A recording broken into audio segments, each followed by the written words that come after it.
আপনারা জানেন যে র‍্যাব প্রতিষ্ঠার পর থেকেই র‍্যাব মাদক এবং সন্ত্রাস বিরোধী কার্যক্রম পরিচালনা করে আসছে। আমাদের র‍্যাব ৫ রাজশাহী আমরাও আমাদের অভিযান কার্যক্রম দীর্ঘদিন যাবৎ পরিচালনা করে আসছি এবং আমরা আমাদের সর্বোচ্চ পেশাদারিত্ব এবং আমাদের সর্বোচ্চ চেষ্টা দিয়ে আমাদের বাংলাদেশকে যেন মাদক মুক্ত এবং সন্ত্রাস বিরোধী করতে পারি, এই ধরনের কার্যক্রম পরিচালনা করে আসছি। আপনারা ইতিমধ্যে অবগত হয়েছেন যে আমরা আজকে সকালবেলা একটি সংঘবদ্ধ ডাকাত দলের ডাকাত সর্দার এবং শীর্ষ সন্ত্রাসী বা ডাকাত মোহাম্মদ জসিমউদ্দিন জুয়েলকে গ্রেফতার করতে সক্ষম হই। মূলত আমরা অপারেশনটা শুরু করি গতকাল থেকে। আ জসিম ইতোমধ্যেই বিভিন্ন আ আ মামলার আসামি। তার মৌখিকভাবে আমরা যে জিনিসটা জানতে পারি তার নামে ইতিমধ্যে ১৬ টি মূল মামলা আছে, যেটা সে মৌখিকভাবে আমাদের কাছে স্বীকারোক্তি প্রদান করেছে। যদিও এ ব্যাপারে আমরা এখনো আ সঠিক তদন্ত করিনি। তো আমরা সঠিকভাবে বলতে পারছি না আসলে তার নামে কয়টি মামলা আছে।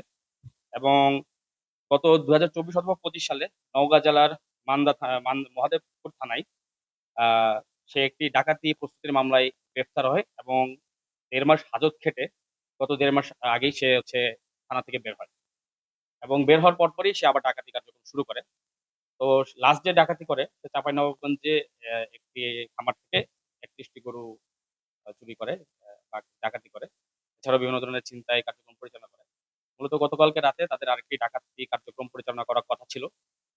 বগুড়া থেকে তার ডাকাত দলের কিছু সদস্য এবং রাজশাহী থেকে তার ডাকাত দলের কিছু সদস্য একত্রিত হয়ে গতকালকে রাতে তারা ডাকাতি কার্যক্রম পরিকল্পনার সিদ্ধান্ত নিয়েছিল।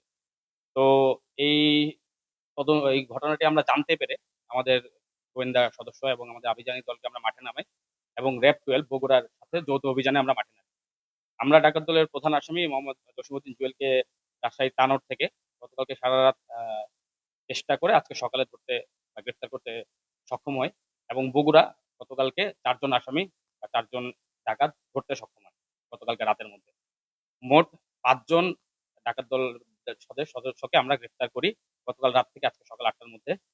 আ আশা করি এ ধরনের কার্যক্রম আমরা ভবিষ্যতেও পরিচালনা করব এবং আপনারা যদি আমাদেরকে সাপোর্ট দেন এবং তথ্য দিয়ে আমাদেরকে সহযোগিতা করেন, সেটাও আমাদের জন্য আরো কল্যাণকর হবে। আমাদের কার্যক্রম আরো সহজ হবে। তো এই বলে আমি আমার বক্তব্য শেষ করছি। ধন্যবাদ সবাইকে।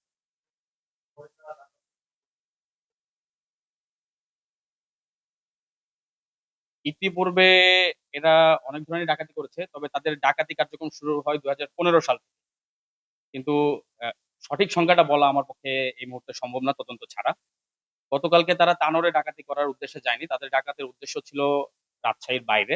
তারা মূলত আমাদের যে মান্দা ফেরীঘাট সেখানে সংঘবদ্ধ হয়ে তারা দল গঠন করে সেখান থেকে তারা পরবর্তী সিদ্ধান্ত নেওয়ার পরিকল্পনা করেছিল। বাট বগুড়া সেখানে আসার আগেই ৪ জন আসামিকে ধরে ফেলে। যে কারণে তাদের সিদ্ধান্তে ব্যত্যয় ঘটে এবং সে ওখান থেকে আ র‍্যাবের উপস্থিতি কোনভাবে টের পেয়ে তানোরে তার নানা শ্বশুরের বাড়িতে আশ্রয় নেয়। তো এই জিনিসটা যখন আমরা জানতে পারি তখন আমরা আমাদের নিজেদের মতো অভিযানকে গুছিয়ে নিয়ে আমরা আজকে সকালবেলা থেকে তানোর থেকে ধরতে সক্ষম।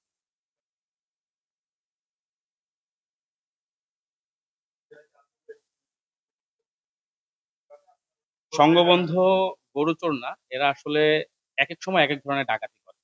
ঈদের সময় এরা ছিনতাইও করে। তো এদের কার্যক্রম একেক সময় একেক বিভিন্ন সিজনে তারা বিভিন্ন ধরনের জিনিস যেটা তাদের প্রয়োজন সেই মৌখিক ডাকাতি করে এবং মোটামুটি তারা মাসে বড়সড় ৪ থেকে ৫ টা ডাকাতি করে। এটা মৌখিক স্বীকারোক্তি দিয়েছে।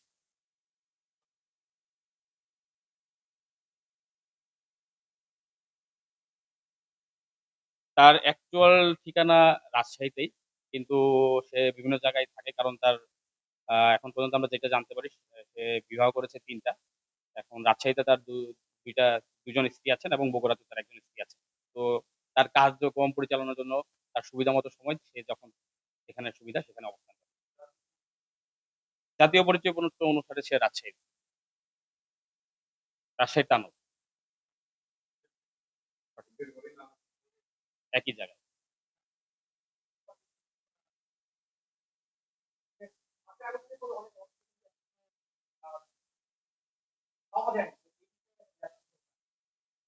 ৫ই আগস্টের পরে যে অস্ত্র সেগুলো তো পাগল সাজলে হবে।